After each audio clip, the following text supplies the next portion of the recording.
Hi, it's Bob Burdenski. Thanks to everyone at CCCU for inviting me to the conference in Tucson last week. You can consider this an encore, or you can consider this, how do we get the annual giving guy to go away? Regardless, here's some comments I have for the last few slides in the presentation that we didn't quite get to on annual giving. Starting with QR codes, I get asked about QR codes a lot these days. I see them more and more showing up in the annual giving appeals. More often than not, they link to your online giving page, which can be a good thing, but sometimes not. Remember that people often scan QR codes with their handheld phone or mobile device, and a lot of the time your online giving page isn't formatted really for a mobile device. It might show up, but it's so microscopic that people couldn't figure out how to make a gift even if they wanted to. So rule one would be to be sure that you've got some mobile-friendly thing that you're linking to with a QR code. The second thing, and the reason for this example here from Western Illinois University, is to remember that it's not just to rush people to the giving page. It's also a moment, as we discussed, to emotionally connect with people in a way that the internet allows you to more than a paper letter. This kid from WIU is a music major, trumpet player, and not only is the letter from him, but also you'll see this QR code at the bottom of the letter, which if you scan it, brings up a video of this kid playing the trumpet, your own personal performance from Chris at WIU. I think that is smart, and that strikes a note with people. And even if the QR code doesn't rush you to a giving page, I think it still connects with you emotionally. So to me, that's one of the smart uses of QR codes I'm seeing these days, and that's my opinion about that. I wanted to say one word about Stewardship Online, because I come from a time when the printing and postage budget got spent on soliciting gifts with not much left over to spend on thanking people for gifts. And the internet has liberated our thinking about that in a very good way. I think we make a mistake when we don't sort of come full circle in giving people appreciation, giving people a briefing of the latest good news on campus that's made possible in part by the generosity of donors and things like that. So here's a newsletter that UCLA designed specifically for annual fund donors. You can see some of the uses of annual fund gifts there. They welcome their latest new members to different giving societies, which I think is a smart marketing of the existence of giving clubs. Here's a feature on student philanthropy in the senior giving program. If you've ever eaten at an In-N-Out burger, you know that the motivation of a free In-N-Out burger in exchange for your senior gift would be more than enough motivation, certainly for me, to be a donor to the Senior Gift Club. Here's an email from the Packard Children's Hospital down in Palo Alto, California. Same sort of idea. They talk about the latest good news that's been made possible this year in part by the donations that we receive from our donors. Like I said in our get-together, I don't think most donors are looking for an audit of exactly what their gift went to, but I do think they're looking for the courtesy of sort of an accountability of the kinds of things made possible. You notice the wording here in the Packard newsletter that these stories of life-saving care and groundbreaking research are made possible thanks to your generous support. It's not to say that you went to fund specifically any one of these, but when you support the Packard Hospital, you support all these great things that go on. Again, in a paper-driven world, a lot more difficult to do, a lot more costly to do.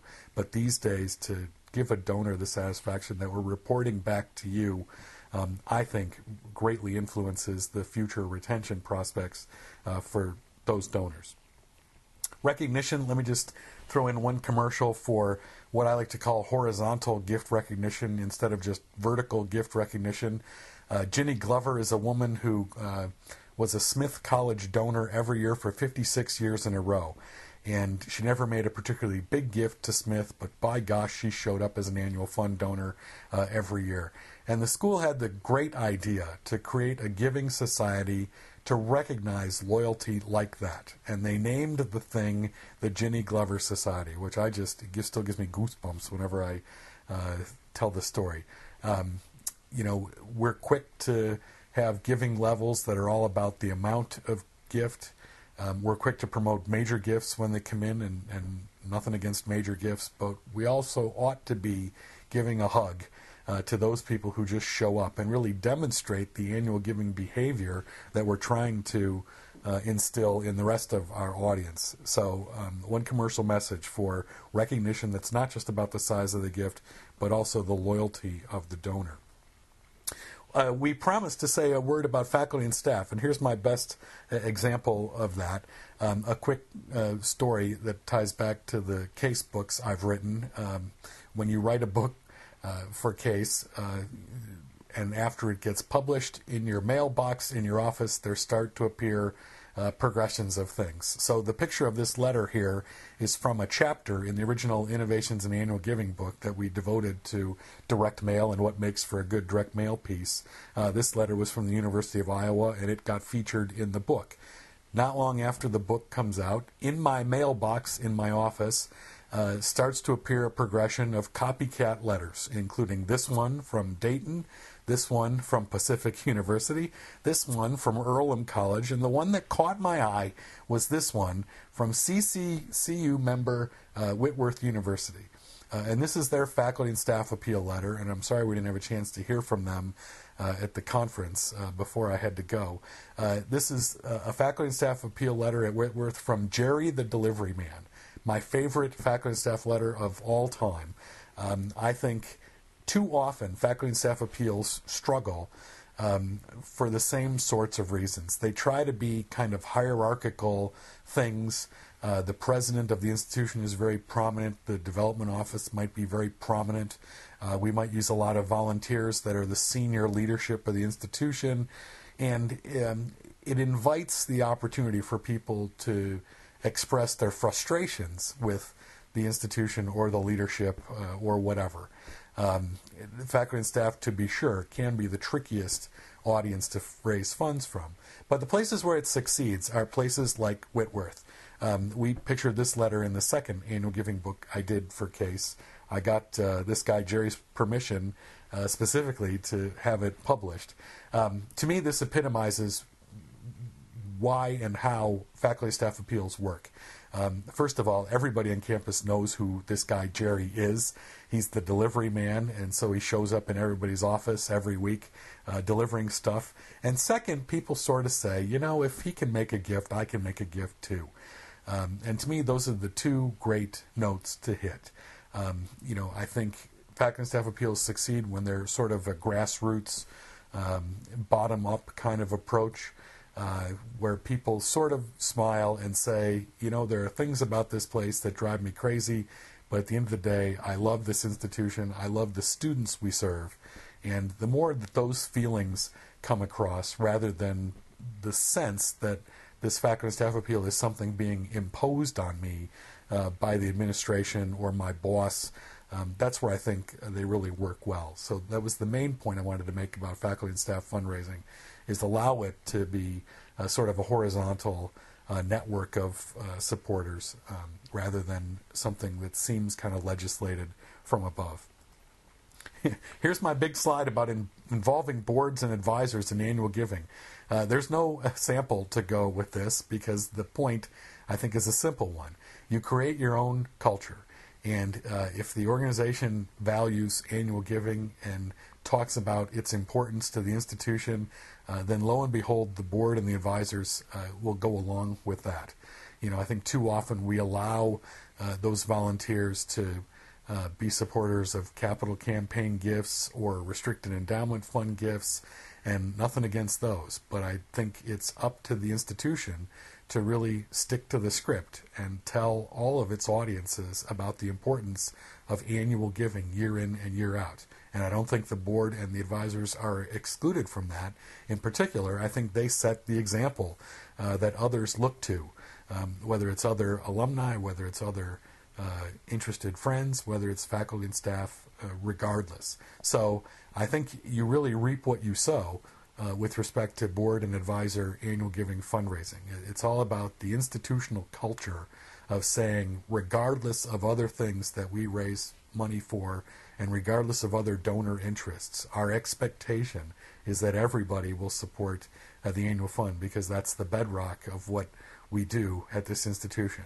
So I wish there was a silver bullet for board and advisor giving. Obviously, board volunteers, other peers that I can point to, that will even be the voice for giving. Same with any other group we talk about. Get a peer involved, and I think it changes the dynamic. But otherwise, create your own culture and make the point often and early that annual giving is a shared responsibility, regardless of other things we support on our campus. We said we'd say a word about leadership annual giving. I am sympathetic to the gap that often occurs at institutions. People have a good understanding what major gift fundraising is, sort of overhead, and what direct marketing annual giving is, sort of as a rock bottom kind of activity. It's that muddle in the middle, I often call it, that gets a little murky in terms of how are we moving people up the pipeline or the pyramid, and whose responsibility is that. Increasingly, I see that being shouldered by annual giving staff, either getting out and visiting prospects themselves or recruiting a band of volunteers that will lend their voice into recruiting new donors to membership clubs as well. I think it's up to the institution, in large part, to define that activity. Is that going to be largely discovery work for sort of high-end annual giving donors, people who've never been visited before, people who may have a great wealth score, but they don't have much of a giving history? Is the role of the annual giving staff going to be renewal of existing President's Council donors? That's not for me to decide. It's up for the institution to decide based upon the maturity of your donor population. How many people do you have congregating already at $1,000 gift levels? Are you heading into a campaign and there's sort of an urgency at the moment to build that mid-range level and go visit lots of people regardless of their lack of previous giving history? However you slice that pie, I do think there's an important role that annual giving can play in helping to engage some of those people who maybe have never been visited by the institution before.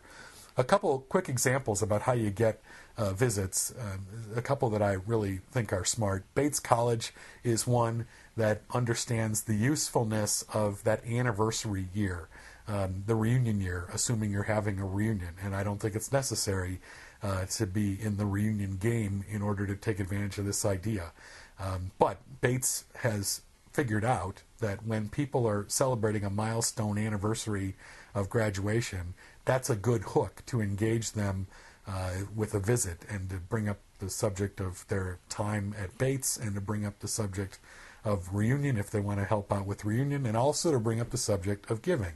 So Bates will look at the database every year and see the names of prospects within each class that are heading into a reunion milestone year. And they'll do wealth screening, they'll look at previous giving, and they'll come up with a list of people that they really want to go out and try and engage face-to-face because of the hook of that anniversary year. So they'll contact people and they'll say verbatim, "We know it's your anniversary year, we'd like to hear your story. I need to come interview you about the time you spent at Bates." It winds up being a good hook, especially for people who have graduated an increasingly long time ago, and it's just harder to kind of get them to reconnect with the institution. The Bates experience has been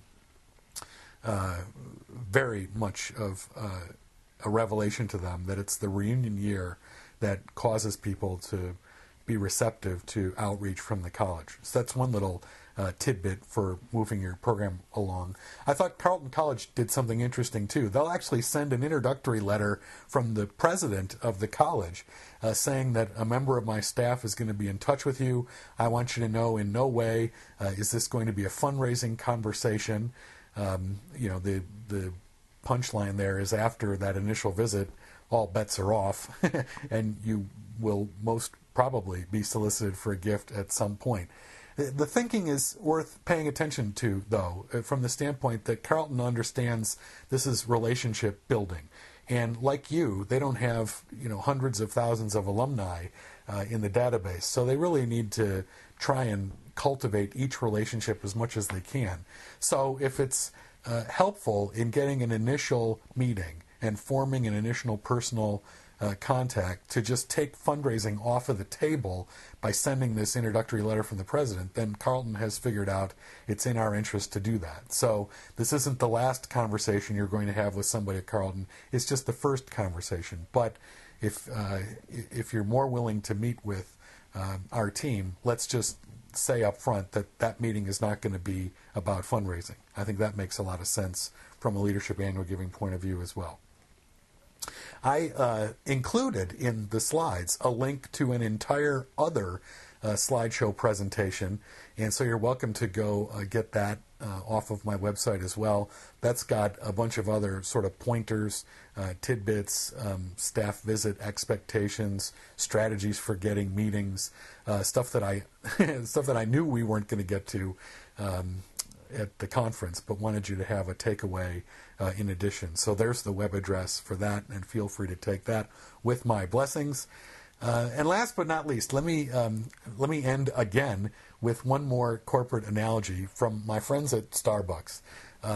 If you're of a certain age, you can remember when coffee was just coffee, right? And nobody would spend more than about a quarter for a cup of coffee. And my family would go on vacation, and we'd be driving down the road, and Mom would see a McDonald's. And she'd tell Dad to pull over because she knew that McDonald's everywhere had a pretty good cup of coffee, and it never cost more than about a quarter for a cup of coffee at McDonald's. Starbucks showed up, taught all of us to spend $4 for a cup of coffee. I think the Lowe's Conference Hotel in Tucson proudly served Starbucks coffee. They all do.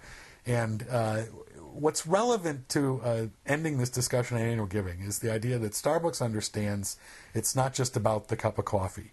It's about the whole coffee experience. And so, when Martha Stewart got out of jail, somebody asked her if she missed cappuccino. And she said, I didn't miss cappuccino as much as I missed the idea of a cappuccino. And I think what she was saying is that it wasn't about the 4-ounce cup of cappuccino. It was the whole ambiance of enjoying that cappuccino. I think we forget that in fundraising too often, that it's not just about how quickly you can process a transaction or how efficiently you get appeal letters out into the mail. It's about the experience from the donor's point of view, and it goes back to the stewardship points that we made and the fact that people need to be given hugs. And so that's why I think Starbucks is relevant. And also the idea that nobody was looking to spend $4 for a cup of coffee. But Starbucks framed the proposition in a way that nobody had ever done before. They elevated the idea of coffee as a discretionary choice. And so I think that's a very relevant discussion too. Except the idea that people weren't waiting for us to show up and ask for a gift. But that doesn't mean that we can't frame the idea in a way that captures their imagination. And so even if someone hasn't given before and they're not waiting to make a gift now, you have to have faith that, if I just hit those notes right, I can make people raise their hand in a way that maybe they haven't before. The homework assignment related to that is to look at giving to your institution from the perspective of the donor. This list of words here, I think most donors are looking for some combination of this list of words in terms of their satisfaction, in terms of if they are going to want to make future gifts again to your organization. So beyond the internal processes that we have in place, take a look from the vantage point of the donor, what a year in the life of being an annual fund donor to you looks like. And you may see that, like Martha Stewart, we need to have more ambiance in the way that people support our programs. Okay, that's the encore. And thanks again for the invitation. Here's some more propaganda about me. If anybody had any questions that we didn't get to, I also felt bad that I exhausted all my time to hear questions. The door is certainly open. Send me an email, bob@bobburdenski.com, and I'd be happy to answer any itches that didn't get scratched that morning. Thanks again, and best wishes for fundraising success.